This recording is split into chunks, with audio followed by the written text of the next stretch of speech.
to extract the target, alive. He might be able to tell us about what went on at OKB-0.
We know where to find the target.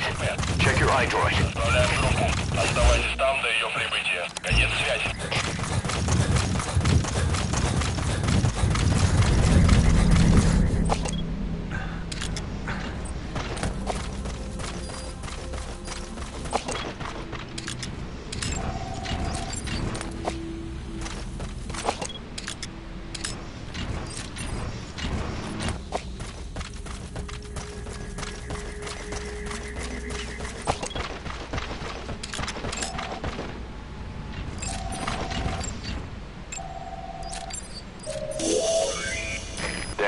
That's the target. That looks like the target. That's a Walker gear. They're fast. They can operate off-road too. You do best to avoid them.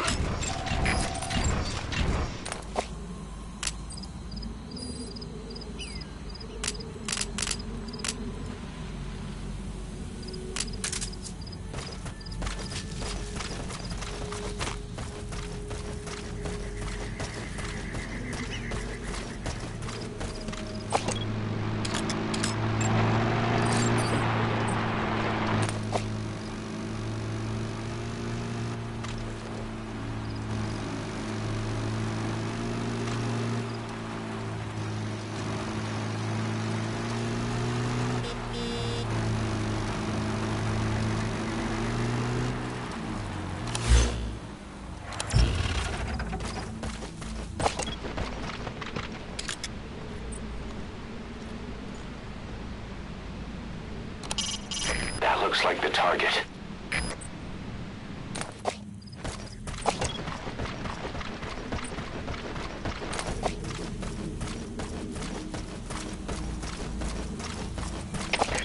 КП до зоны 4. Транспорт прибыл. Везу объект во дворец. Прием. КП. Понял. Не теряйте бдительности. Прием. He mentioned the palace. Probably Lamar Khatte Palace. Security there will be tight. Think you can grab the target before he arrives? I'm sending his predicted route to your iDroid.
The targets.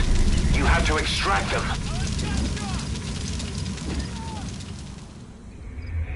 The target's dead. Mission failed.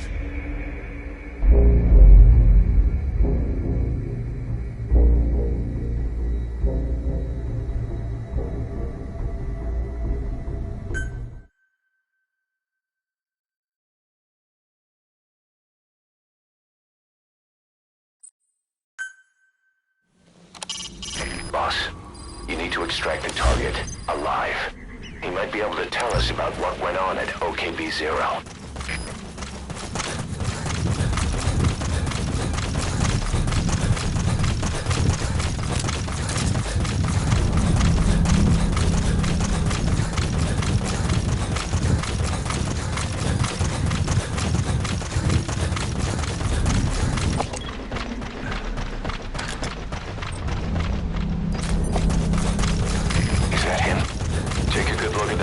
So we can ID the targets.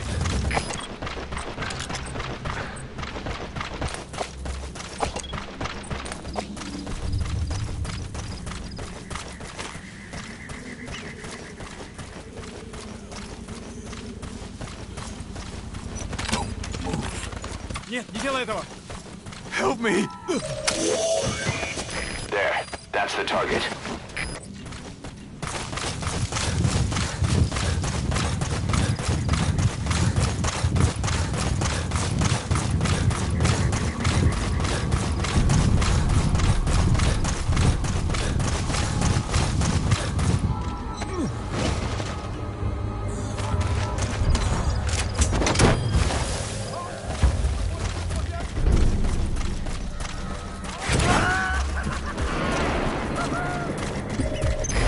Extracted.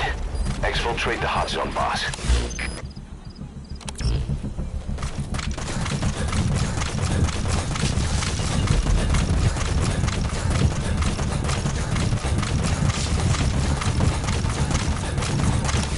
That's it. You've made it out of the hot zone. No sign of the enemy. Mission complete, boss.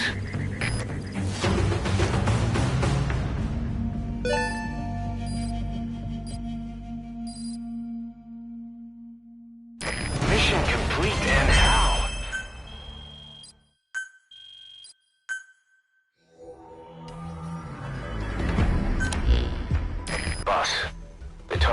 us in on what's been going on. He betrayed the Soviets, passing information to Langley, but got scared after learning XOF used the vocal cord parasites. Then came feelings of guilt that his leaks sent comrades to their deaths, and fear that America might deploy such a weapon itself. But in reality, XOF and Langley don't have a collaborative relationship, and Skullface was not working for America. Still, I can't blame the man for being afraid. After laying low with the Mujahideen, he tried to cut his ties with the US and return to the Soviet military. But along the way, someone came after him, and he was forced back into hiding. Could have been remnants of XOF looking to silence him. And you know the rest. He doesn't seem to know much about the parasites, but nevertheless, it'd be too dangerous to hand him over to Langley or the Soviets. We'll keep him here as originally planned.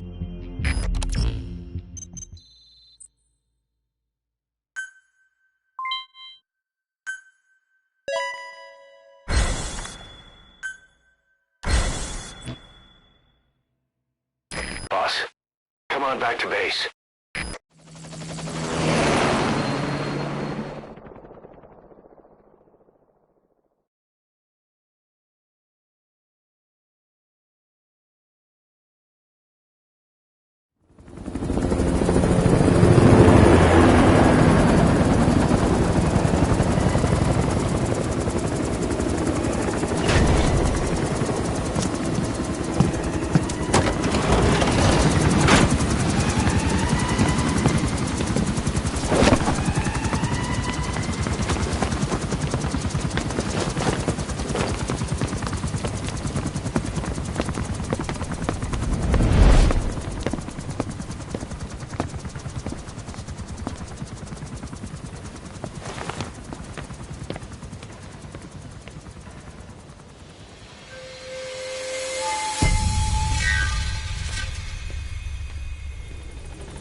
Gave way and crushed one of the kids.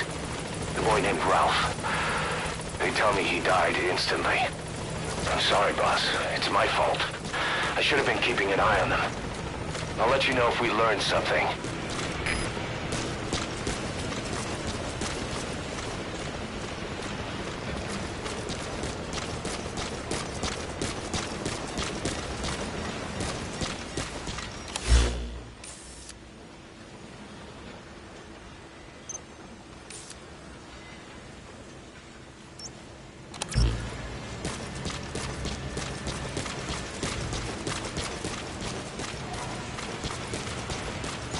Boss, thank you for putting an end to the epidemic.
hold on to them until they're ready to take a knee. What the hell? We're mercs, not zookeepers. Well, the NGO is throwing in a little extra for it. If it means a bigger paycheck for you and me, why not? I kind of like having animals around. Something to take the edge off after the fighting. I guess. But whoever heard of a merc on dumb duty?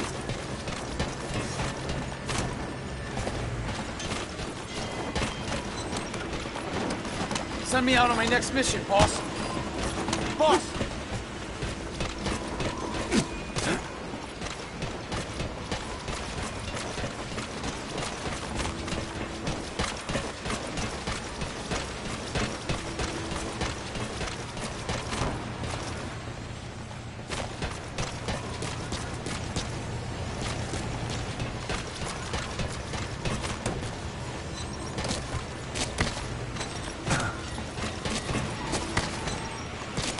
How's it going, boss?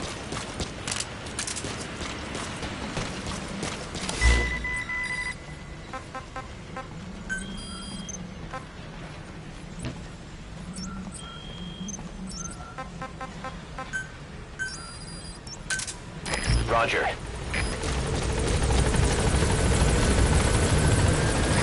This is B-Quad. Arriving shortly at LZ.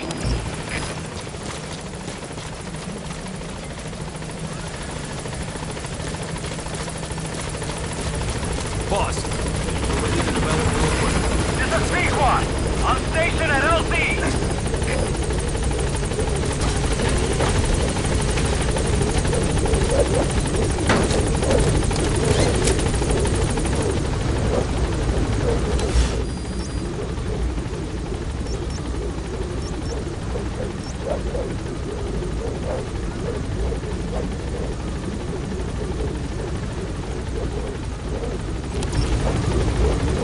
Gaining altitude.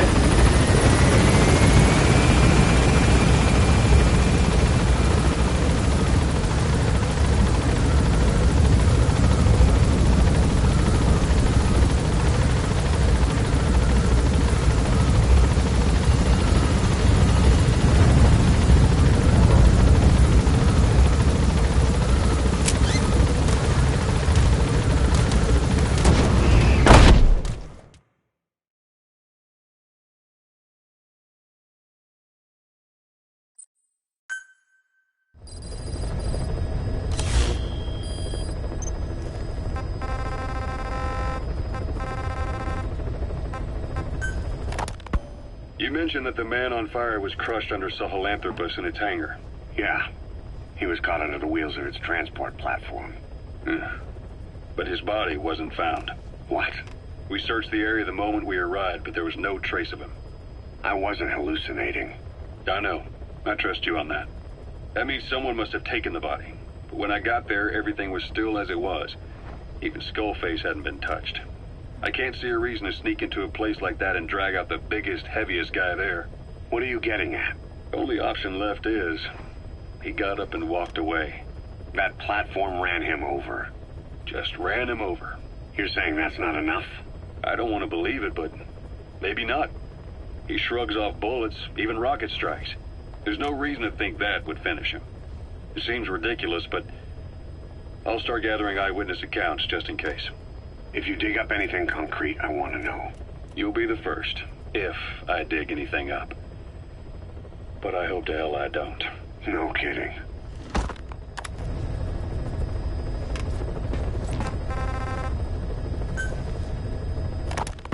This is yellow cake that Cypher was having the PF's transport. Before we met you, the boss recovered it from a truck crossing the savannah. Are there metallic archaea inside it? Yes, the archaea metabolize uranium-235 to subsist. They must be stored inside yellow cake, or they cannot survive. So those biological traces we took for impurities were actually the real cargo. Of course, they are deactivated, so they do not trigger a sudden enrichment. They are like baker's yeast. Yet, they do gradually enrich the uranium as they feed. I imagine you detected weapons-grade traces. Yeah, we did. And the malachite that was loaded on the truck had traces of uranium in it, too. So that's the flower, huh? Skullface was gonna sell do-it-yourself nuke kits. The uranium-enriching archaea complete with a user's manual. And the ores with the uranium could be sourced by the client or provided by Cypher. Even the trace amounts buried in common ores can be enriched to weapons-grade uranium by the metallic archaea. Proving that must have been the most important factor of the trials. That and the ability to successfully prevent detonation. So if the amounts of uranium in the ores are low enough, they can get past any inspection. And you only need a tiny amount of the archaea to act as the yeast. No great challenge to smuggle that either. The first step towards saturating the world with nukes. His plan. That was not my intention. My only goal in developing the metallic archaea was to save the Dene. What made you think a tool for creating undetectable nuclear weapons would save your people? After 70 years, the Dene reclaimed the Navajo nation from which we were banished. We bore all the hardships of poverty.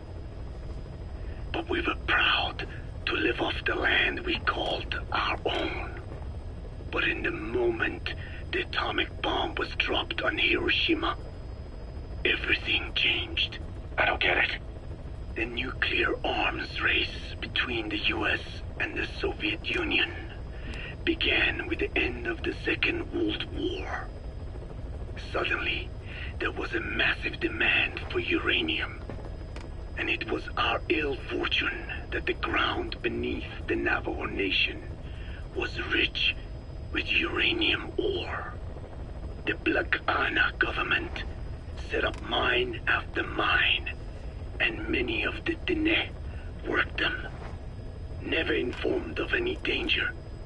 Every day, they went to work with no protection. The slag was simply piled out in the open.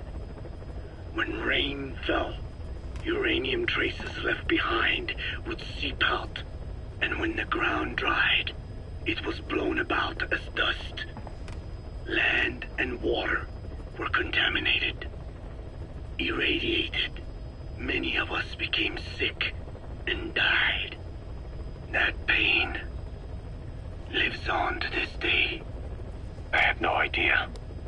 Wanting more than anything to revive the land my forebears left to me, I was delighted upon discovering microbes that eat uranium. If they could be domesticated, I believed we could rid our land of uranium. Were you successful? No. The research called for funding on a colossal scale. But nobody was willing to invest with no prospect of a return. And that's when Skullface showed up. Correct. I can save you and your people. We share the same will. That is what he said to me. And I believed him. Black Ana forced me to abandon my uranium cleanup work and focus on nuclear weapons. And he held all the Dene hostage. Today, the uranium mines within the reservation are finally closing down. It is simply less expensive now to source uranium overseas. New victims, different places. But uranium is a tactical resource. To rely on a foreign country for it is a difficult decision to make. And he was in the perfect place to influence that decision. He could have condemned your people to the mines forever. The contamination comes not only from uranium. The fallout from the Nevada nuclear tests also settled on our lands. As if our fortune were not already bad enough. We are also downwinders. To save the Dene, I must complete my original research. Code Talker, haven't seen you eat a single thing since you got here. Let me guess. Photosynthesis? Oh? What makes you say that? Well, a long time ago, I knew someone with a similar ability. Well, you are correct. Most of my body is covered with parasites. I supply them with water, and in return I receive sugars they produce when exposed to light. It isn't just my skin either. The parasites also act as my eyes. They have replaced many of my internal organs as well. It is thanks to them that I live on after over a century. How did you obtain them anyway? Through your research? I would like to say as much, but there is more to it than that. Let me take you back 20 years. I had hit a dead end with my parasite research. Then I was approached by a foundation. They said they had a sample of an unusual strain of parasite. Which foundation? Apparently, they had links to ARPA. But that is all I learned. I was somewhat ignorant of the ways of the world. Just being able to study it was enough for me. Yeah, I've heard that before. Go on. Half in doubt, I visited them to discover the body of an old man. Well, to be precise, his partial remains. A collection of parts, you could say. The man had died in an explosion. An old man, you say? His flesh had not decomposed. In fact, the tissue's cells were still metabolizing. The parasite had infected, or should I say assimilated with, the tissues, and was keeping them alive. I became obsessed with studying the body parts, foregoing food and even sleep. Every day was filled with new discoveries. The parasite's biology, internal anatomy, life cycle. But there was only so much I could learn through observation. And so I made a decision. To truly know the parasites, I had to live with them. So, you implanted them inside you from the dead man's flesh? Correct. It was quite a gamble, whether or not they would adapt to me. But fortunately, it appears I was compatible with them. Or perhaps, through my many years of research, my immune system learned to tolerate them. Were they that body's only parasite? Yes. However, there was a separate specimen that supplied its host with adrenaline in response to pain, and yet another that could control insects at will through secreting heterogeneous pheromones. I wanted exposure to them, to take them into me, but my wishes were denied. Their records, though, provided clues that helped advance my research. Would you care to join me? A life spent never worrying about food is a most wonderful one. I think I'll pass. But thanks. This has been helpful. The one that covers. The parasite that lives on the surface of the skull's bodies is what gives them their power. Similar to my children, who live in my skin. I modified the parasites I isolated from the body of that old man, differentiating them with various abilities. One that can blend perfectly into its surroundings by exposing the pigments in its cells at will. Another that, by harboring multiple species of metallic archaea, can oxidize and reduce metal. Isolating the one that covers and transplanting it into an artificial medium should provide the same abilities as the skulls, but they can only subsist within a human body. Once transplanted into the medium, they will eventually die. Another thing, the weakness of the one that covers is desiccation. Their surface moisture loss is greater than ours. The reason they give off mist is to alleviate this. by releasing the salts inside them as microparticles. Water vapor condenses around them, appearing as mist. But this dries out the atmosphere until they cannot even produce mist. And once their supply of water from the host runs out, the parasites are in danger.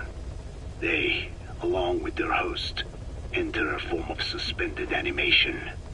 However, a similar effect occurs if they come into contact with a large amount of water. Rain, for instance, the one that covers will temporarily abandon other processes in its eagerness to absorb the water. Pitijolone. Make the weather your ally.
Disable the Soviets' reinforcement system by putting a hole in their base-to-base comms network. Head for the Eastern Communications Post and destroy its comms equipment. First, use the binoculars to locate the communications equipment at the facility.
Hey, quit kidding around.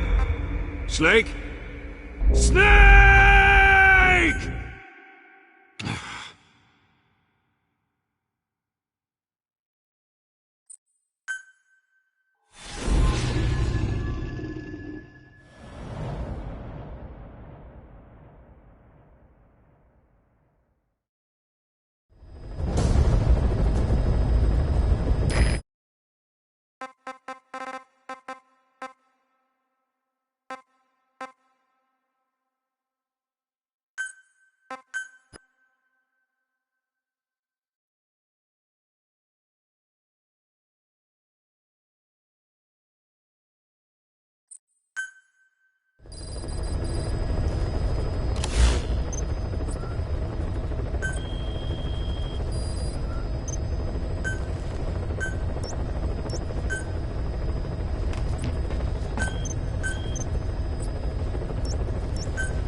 Soviets' reinforcement system by putting a hole in their base-to-base comms network.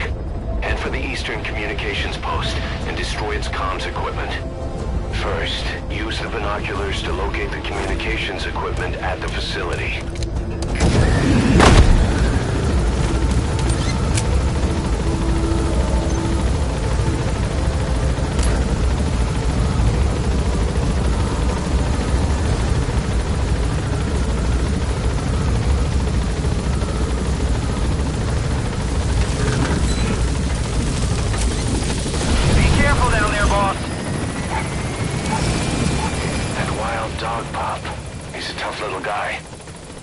This is no time to be playing with animals. What are you gonna do, boss?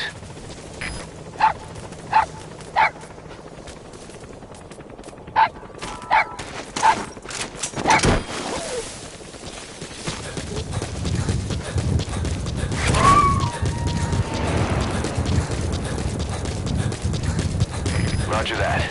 We'll pick him up.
Talk.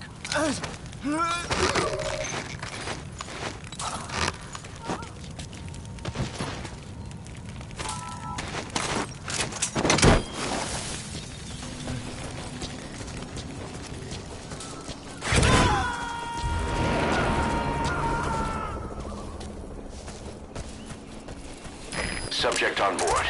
Leave the rest to us.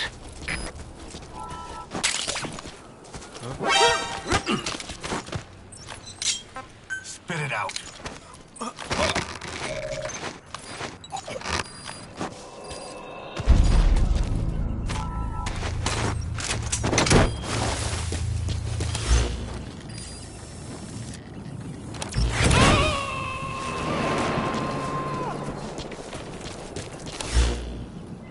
You gonna extract him?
Soviet soldier. A lot of them came from Central Asia before, but lately they've been using more and more Russians. Simple, really. There's less hesitation to pull the trigger if they're not fighting their own race. Morbid cynicism, but it gets results. That's humanity for you.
To locate the communications equipment at the facility.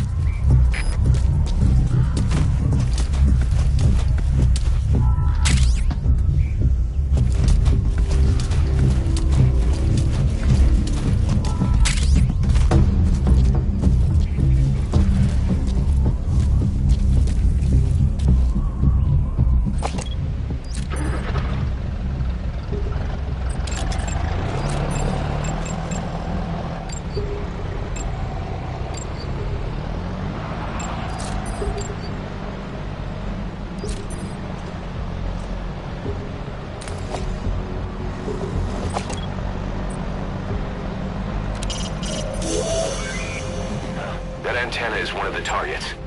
There should be more. Keep looking. That's another one of the targets. Do you see any more?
That looks like the target.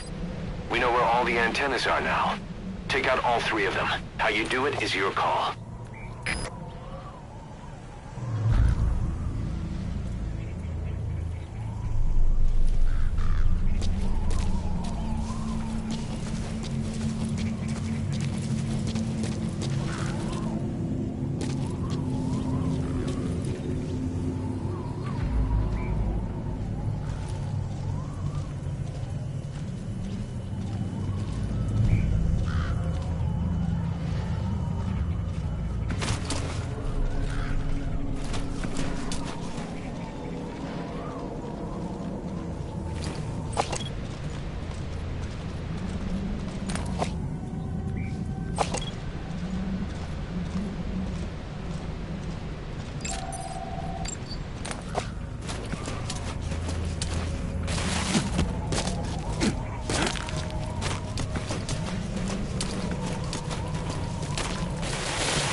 explosives should take care of them well enough. How you do it is up to you.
Speak.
radio transmitter is used to relay messages between outposts.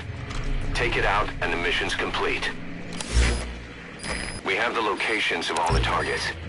Destroy either the radio transmitter or all the antennas to shut down communications between the enemy outposts. It's all up to you, boss.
zone. КП, это Зоя 7. Не атаковали, но и не видно врага. Прием. Это КП, понял. Будьте начеку. Выкрути врага. Конец связи.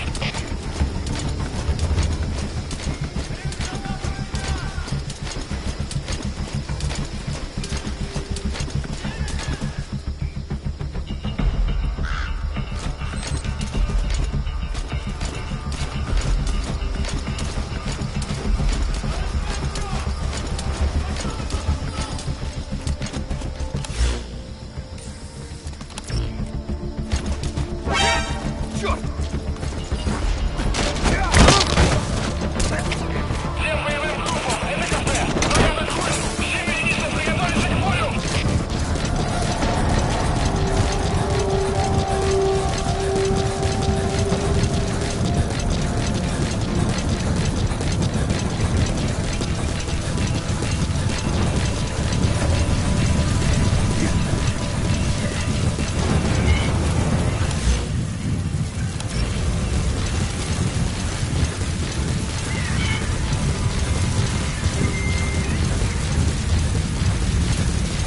All right, you're out of the hot zone.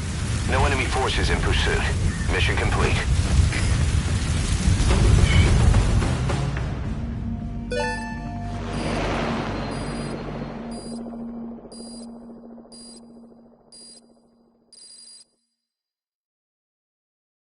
All right, mission complete, boss. Maybe you'll actually break a sweat next time, huh?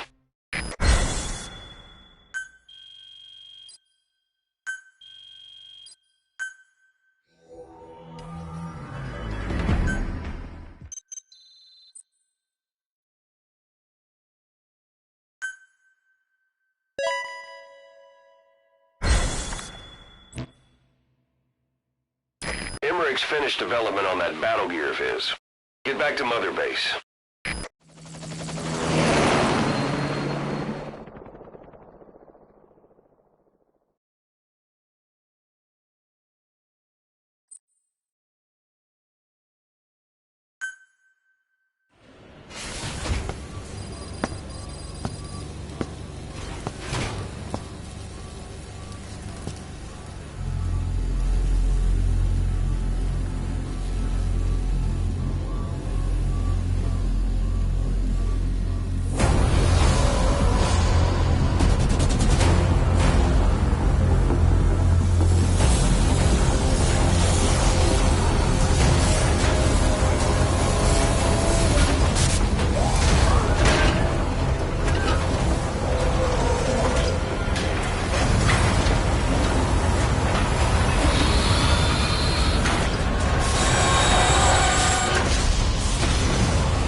Battle gear is an armored weapon developed to take on hostile bipedal weapon systems. But unlike the Soviet-funded Walker gear, the battle gear still hasn't been properly field tested. I'd like to assign a combat unit to take it on dispatch missions, so that we can evaluate its capabilities and reliability. Assuming you've got no objections, give the order to dispatch the unit from your iDroid.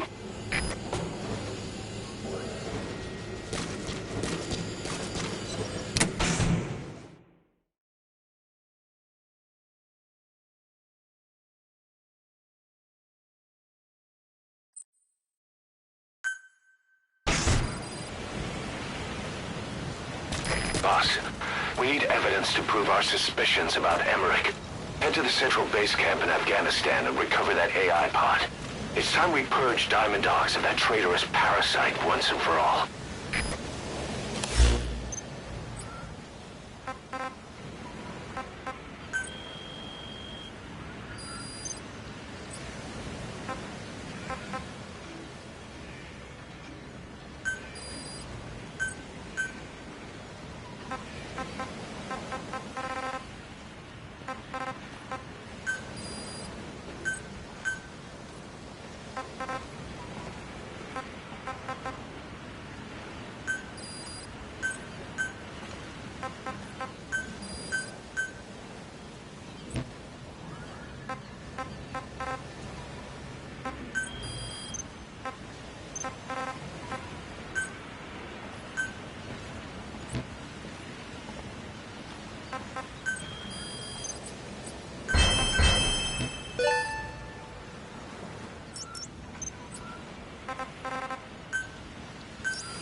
Roger.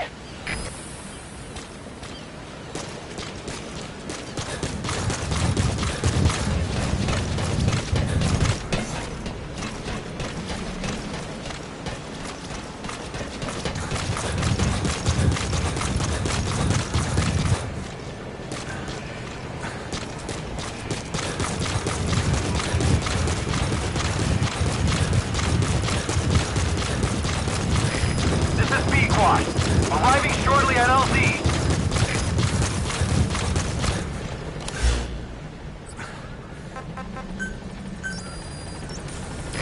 This is P-Quad. Roger. Have arrived at LZ. Will stand by.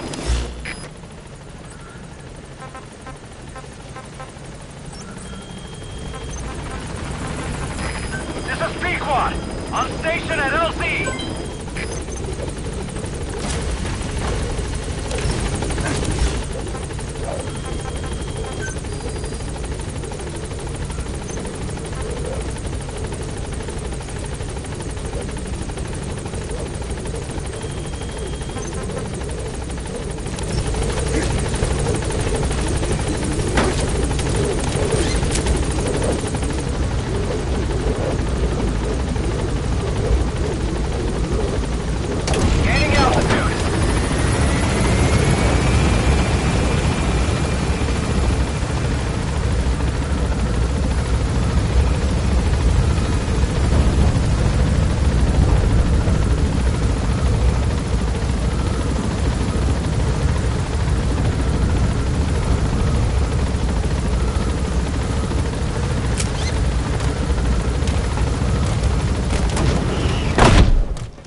Boss, we need evidence to prove our suspicions about Emmerich. Head to the central base camp in Afghanistan and recover that AI pod. It's time we purge Diamond Dogs of that traitorous parasite once and for all.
Soviet soldier.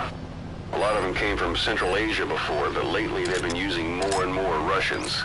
Simple, really. There's less hesitation to pull the trigger if they're not fighting their own race.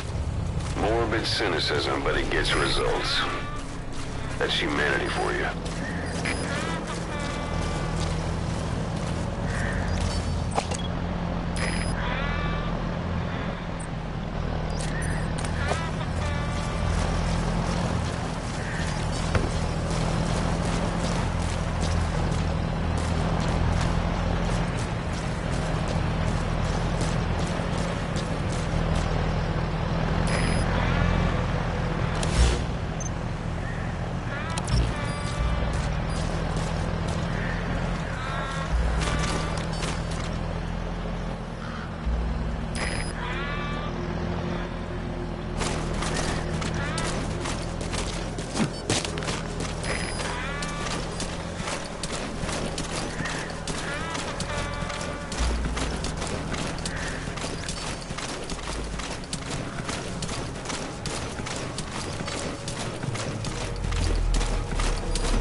extraction failed. The support unit just isn't skilled enough. If you want to increase the success rate of Fulton extractions in bad weather, you need to improve the support unit. Потерял противника. Ищу последнюю точку соприкосновения. Looks like that fall killed him. Понял. Будьте очень внимательны. Реагируйте на каждое движение. Конец связи.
Проверьте, но осторожно. Конец связи.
позволяйте им выходить с фланга. Конец связи. Штаб, это КП. Возродился огонь. Открыли огонь в ответ. Мы потеряли врага. Враг может все еще прятаться поблизости. Соблюдайте осторожность. Прием.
A Soviet soldier. A lot of them came from Central Asia before, but lately they've been using more and more Russians. Simple, really. There's less hesitation to pull the trigger if they're not fighting their own race. Morbid cynicism, but it gets results. That's humanity for you. Fire!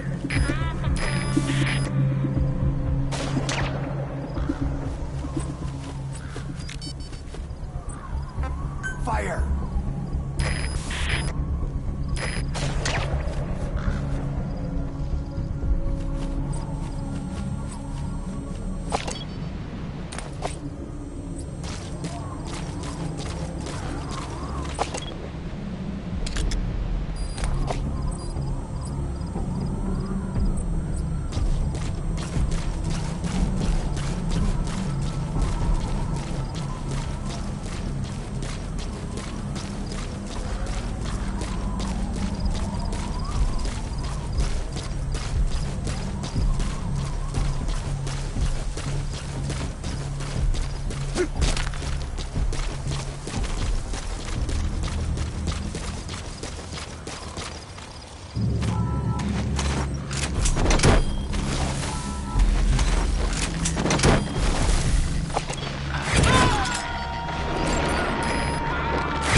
Subject on board. Leave the rest to us.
AI pod launch confirmed. We'll pick it up. I wonder what kind of secrets are buried in it. I'll let you know if we learn something. Got a report from the intel team. Remember how the man on fire was crushed by Sahelanthropus? Well, the Soviets recovered his body. Could he really be dead? Boss, head for Yaha Ohu's supply outpost and secure the man on fire's body. If Skullface was right, and a thirst for revenge can turn a man into a demon and keep the dead alive, then this man on fire who's been coming after us ever since you woke up, well, that just might be what's left of our old friend Volgin.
Roger.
long time in the field is bad for the body and mind.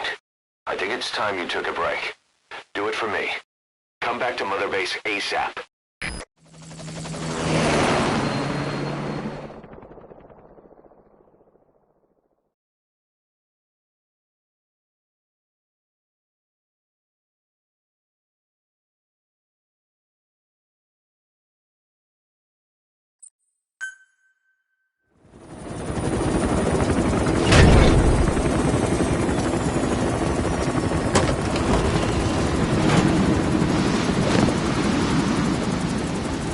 Come back!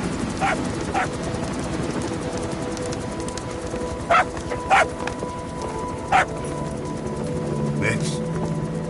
Here's the dog you brought back. Bit of a troublemaker. Not sure about the breed, though. He'll get bigger? Uh-huh. Like this. You know, I can look after him. He's still a pup, so he doesn't listen. I have a feeling someday he'll be useful.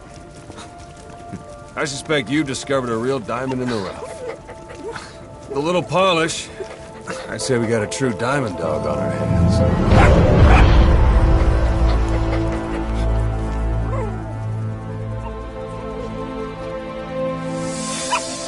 DD, right? Hostile at raising hounds.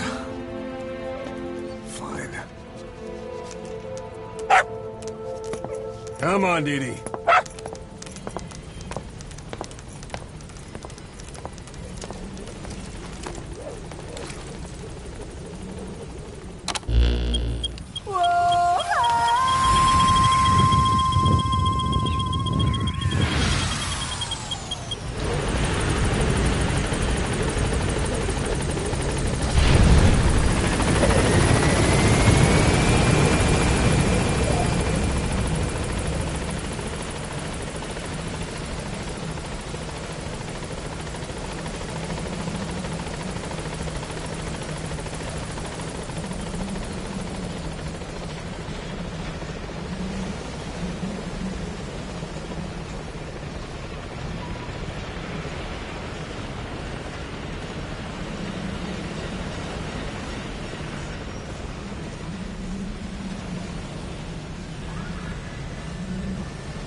Tell you, these guard shifts lately have been killers. Yeah, whatever happened to R&R?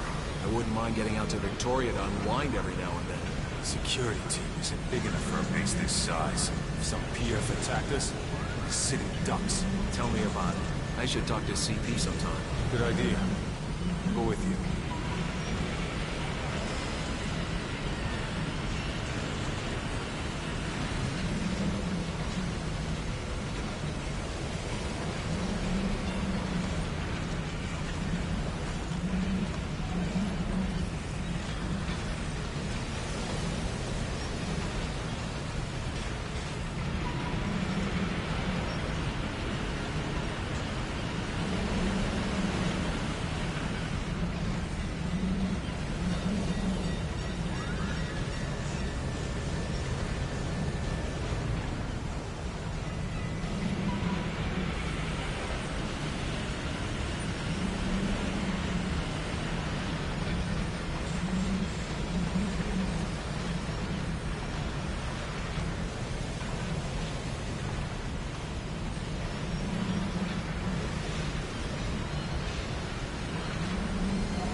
Here's something I've been wondering. Why are you called Code Talker? During World War II, the U.S. military used the languages of different tribes, including the Navajo, as codes, right? I know the term Code Talker was used to mean people sent to the battlefield to speak in those codes. Were you one of them? Our mother tongue was indeed used for war. But I did not go. I was already over the conscription age. However, I was made to help craft the codes that were spoken. So in a wider sense, you could call me a code talker for that. Navajo is a complex language, and virtually no one outside the U.S. speaks it. They must have thought it was the perfect language to use as a code. Yeah, in the end, the Japanese never cracked it. The cipher is king in information warfare. Of course, they didn't simply speak in Navajo. They created substitutions for words according to a code book, and then translated those into our language. Young Diné was sent to the front lines of the Pacific Theater as code talkers. To fight is an honor for the Diné. They were the pride of our people. But I cannot say this history brings me joy. Words are alive. When they are spoken, life is breathed into them. They become a part of the listener. Our words were transformed into lifeless ciphers and used for war. This, after the Black Ana spent generations suppressing the language. Yeah, I'm sorry. So I guess we shouldn't be calling you Code Talker, huh? No, I do not mind. The reason Skullface called me Code Talker was because I also am responsible for coding language into the vocal cord parasites. I am the same as those young warriors, used for a cipher's sake. I must never forget that. The name, Code Talker, is a lesson carved into my being.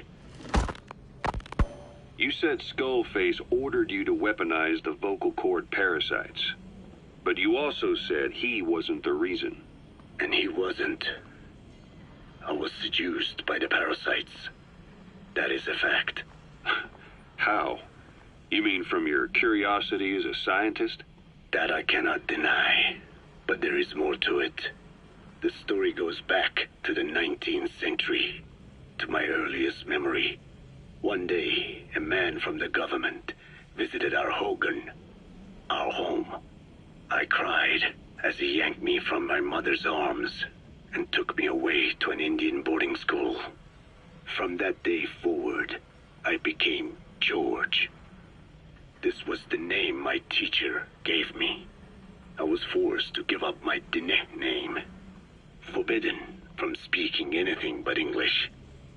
If we dared utter a word of filthy Navajo, the teacher made us eat a bar of soap. Yeah, that was the U.S. government's education policy for Native Americans. To erase our words was like erasing our people. Their education was tantamount to ethnic cleansing. Over time, the overt persecution of our language stopped. But to this day, it continues to be eaten away by the lingua franca, that is English. Many of the Diné outside the reservations can speak nothing else. And it isn't just our language. Across the world, minority languages are being destroyed by dominant languages. Many are on the verge of extinction. Enter the vocal cord parasites. Yes, I began thinking that minority languages needed some sort of deterrent against dominant languages. In order that their peoples and cultures would survive. It was then that I came across literature at the Foundation claiming that man acquired language thanks to a type of parasite, one that distinguishes between languages as a precursor to reproduction. If I could just resurrect it, make it more pathogenic, I would have my deterrent against English. But I failed to hide that aim from Skullface. He noticed. Yes, I wanted to retaliate against the English language. though never did I intend to actually use it as he planned. You know how the story ends. I was forced to study how to make the parasites compatible with all the world's languages. All but English. However, he in fact secretly isolated an English strain. I will not be held prisoner by the man's phantom. The English strain must not be allowed to exist either.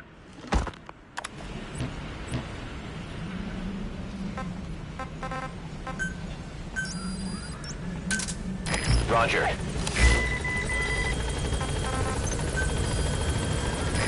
This is B-Quad. Arriving shortly at LZ.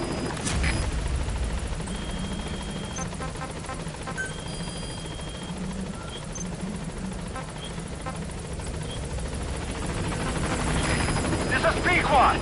On station at LZ.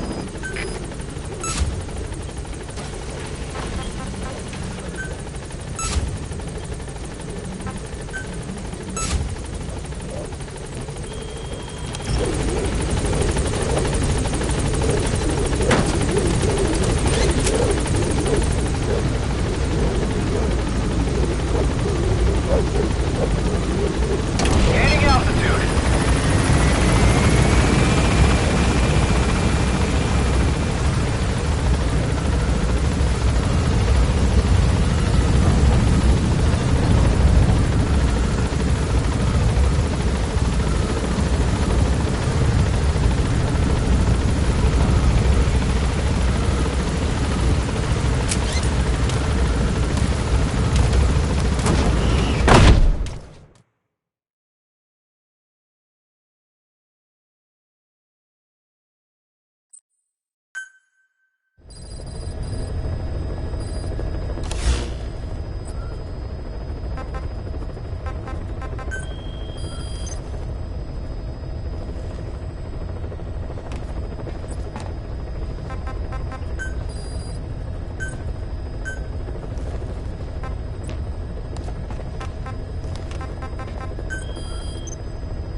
subject on board.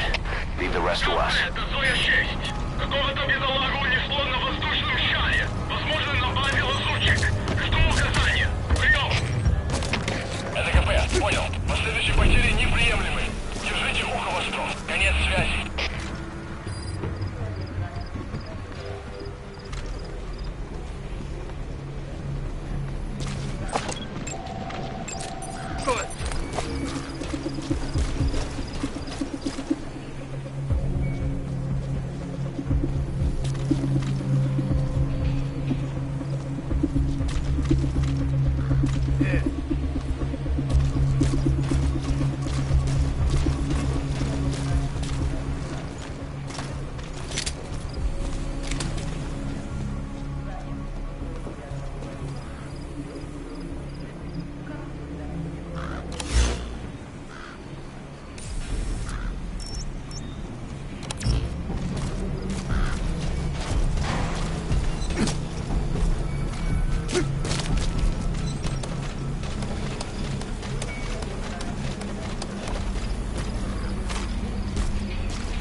наших лежит без сознания. Прием! Это КП, понял. 7 единицам. Будьте бдительны и найдите нарушителей. Конец связи.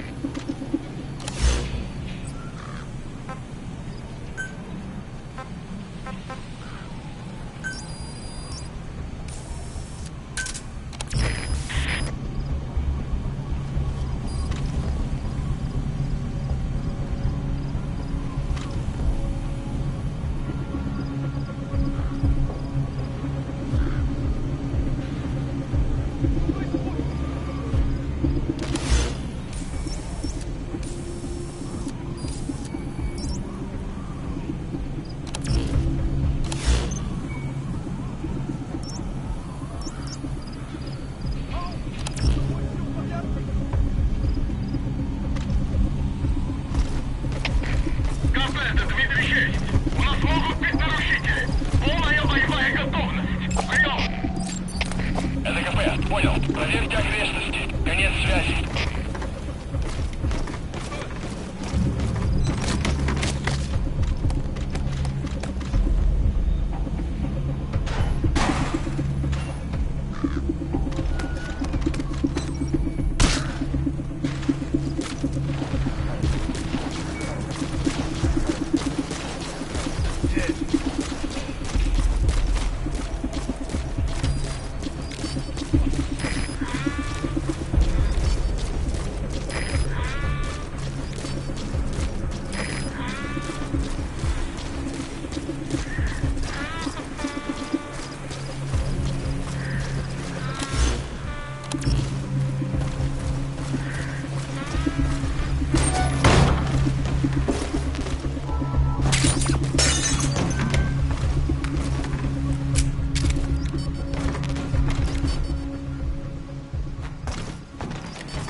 Extract him.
Fire!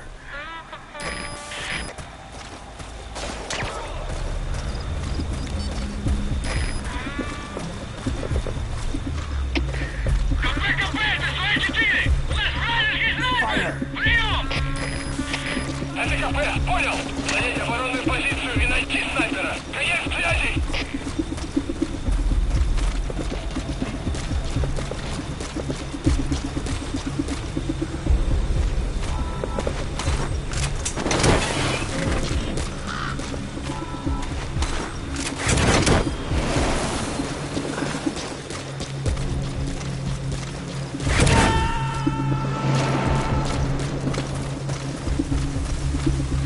Subject on board.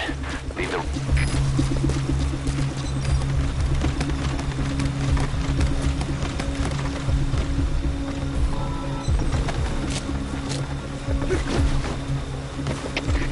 КП, это свои 4! Мы потеряли вражеского снайпера!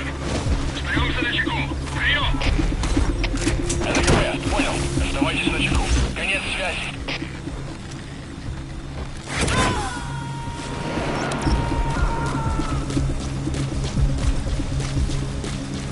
He's coming too.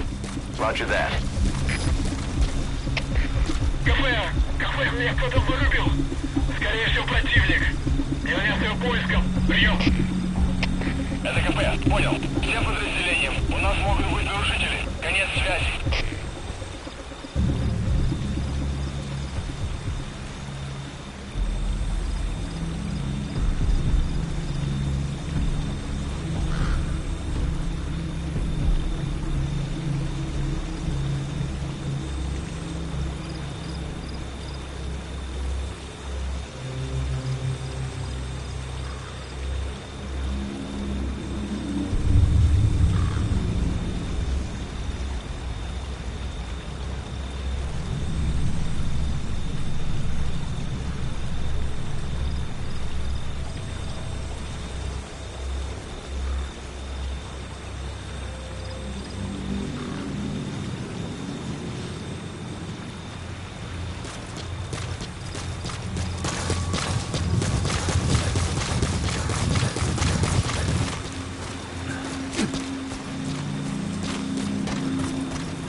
Найти вражеского снайпера и снять его! Конец связи!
Subject on board.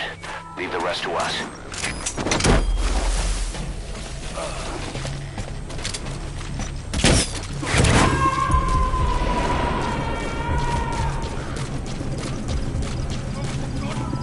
You gonna extract him?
I barely recognize you, Colonel. Skullface used your thirst for revenge against Big Boss, did he?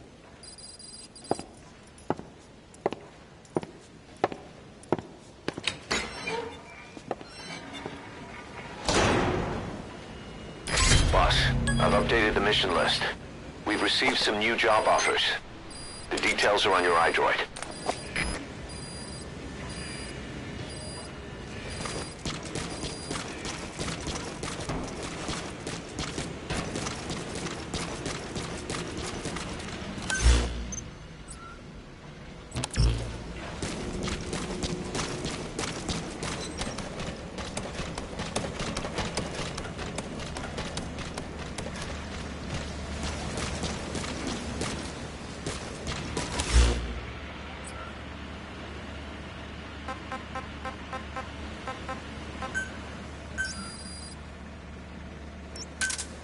Roger.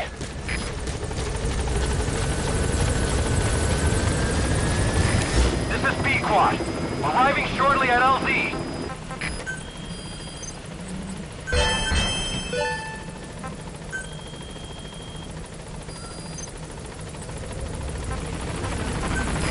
This is B-Quad. On station at LZ.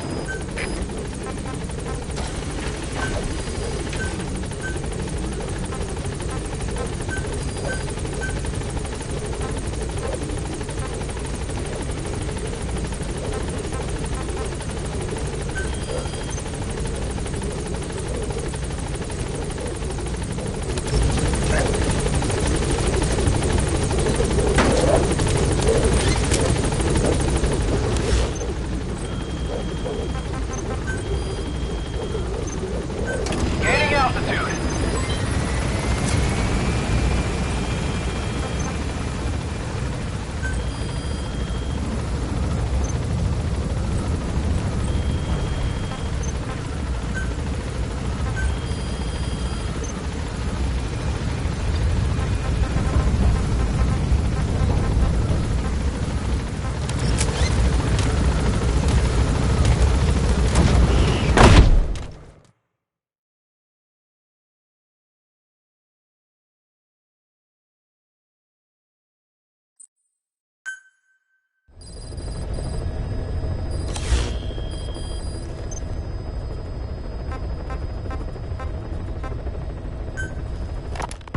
Volgan, the GRU colonel, was burned alive with a Shagohod during Operation Snake Eater 20 years ago.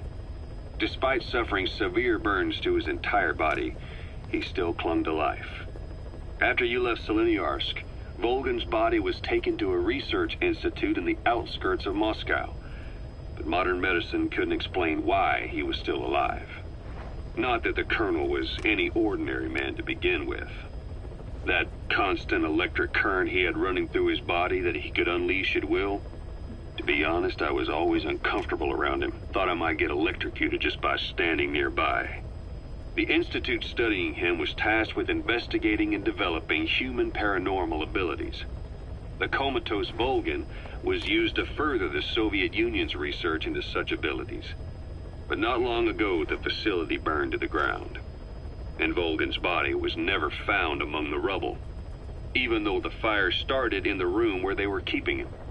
This occurred at around the same time you woke up. If Skullface was right, and a thirst for revenge can turn a man into a demon and keep the dead alive, then this man on fire who's been coming after us ever since you woke up, well, that just might be what's left of our old friend Volgan. It's not over yet. Back in '64, in Seleniarsk, you brought his plans for a utopia down in flames. That grudge is what's keeping him alive.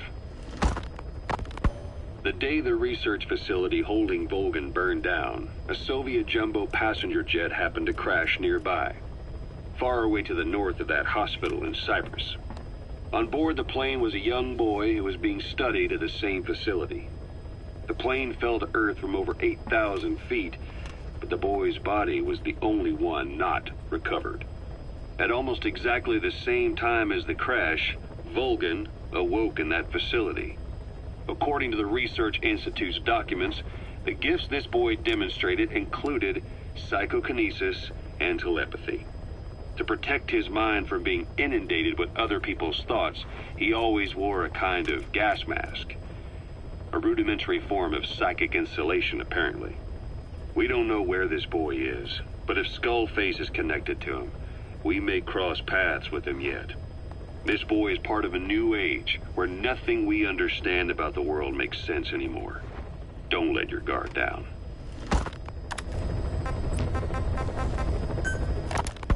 So what were they doing at Nzoya Badia, Baloo? That facility with all the people laid out in rows? The abandoned factory Shabani was held in. It is precisely as you guessed. Black Anna was coding languages into the vocal cord parasites. They infected the subjects with the parasites, then made an incision in the throat to expose the vocal cords. That allowed them to play recordings of a desired language directly to the parasites. And the parasites learn the languages that way. That's some teaching method. I just don't get how a bunch of bugs had the brain power for it. They don't. Do not judge them by human standards. They do not learn as a function of intellect. Then how do they do it? What language the parasites react to is coded into their genes. You could expose the Japanese strain to English for years, and it would never learn the language and react to it. The pronunciation, rhythm, and structure are different. But what about, say, Spanish and Portuguese? Linguistically, the two are very close. Yeah, they're both Ibero-Romance languages. Even so, a Spanish language mating pair exposed to Portuguese will not copulate.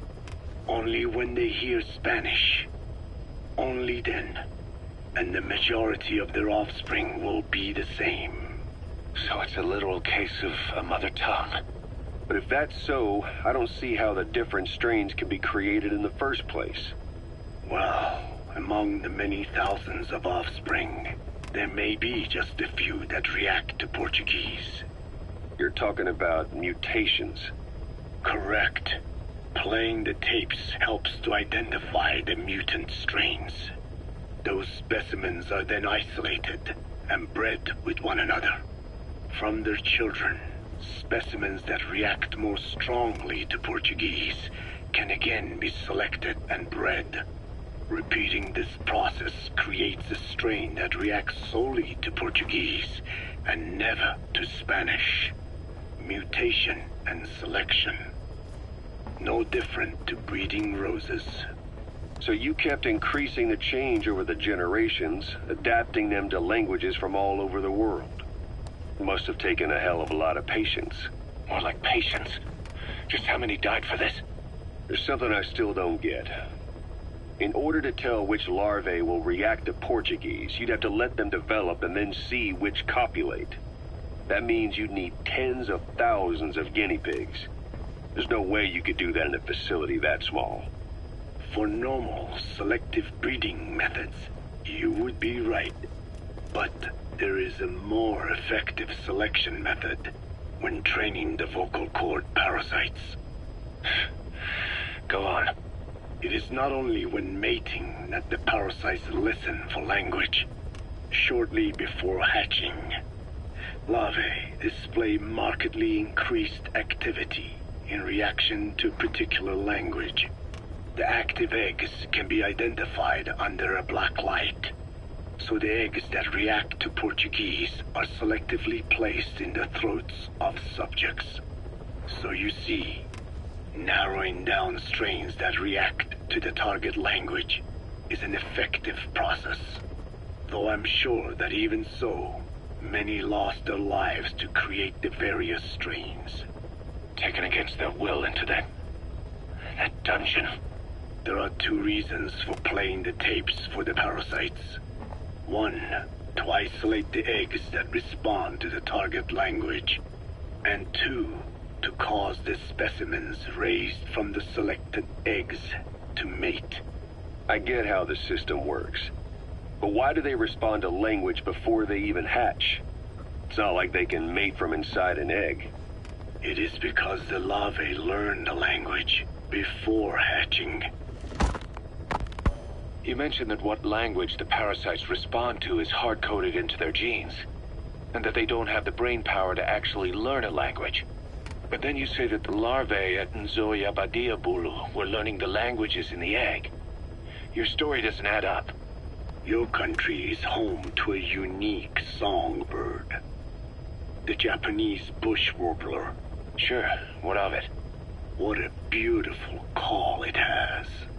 But no bush warbler can sing it perfectly at the start. As chicks, they can barely chirp at all. They must learn from their parents and other adult birds. Only then can they sing properly and attract females. So naturally, there are individual differences in each bird's call. Though they start on the same footing, each bird is influenced by its teachers. And the parasites are the same? Like the birds, the parasites have a genetic predisposition towards a particular language. But while in the egg, the larvae's ears are tweaked by listening to the voice of the host. This tweaking ensures that the grown parasites will react better to the host's speech pattern. Why would they have an ability like that? Well, there are distinct regional differences within even the same language. Rare is the language that has no unique dialects.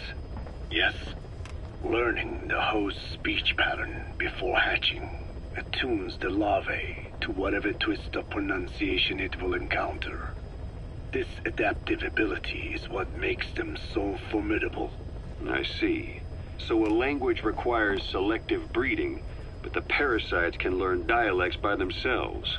Of course, having the egg-stage larvae listen to the tapes in the factory was not meant to teach them. It was more important to use that trait of theirs to identify the mutated strains. As I mentioned earlier. Is that really accurate enough to use as a weapon? You could wipe out a neighboring ethnic group by accident if their pronunciation is too close. What you say is true. In that sense, they are imperfect as ethnic cleansers. But for his purposes, they are good enough. His objective was not to exterminate any one ethnic group, but to render the world's lingua franca, English, inert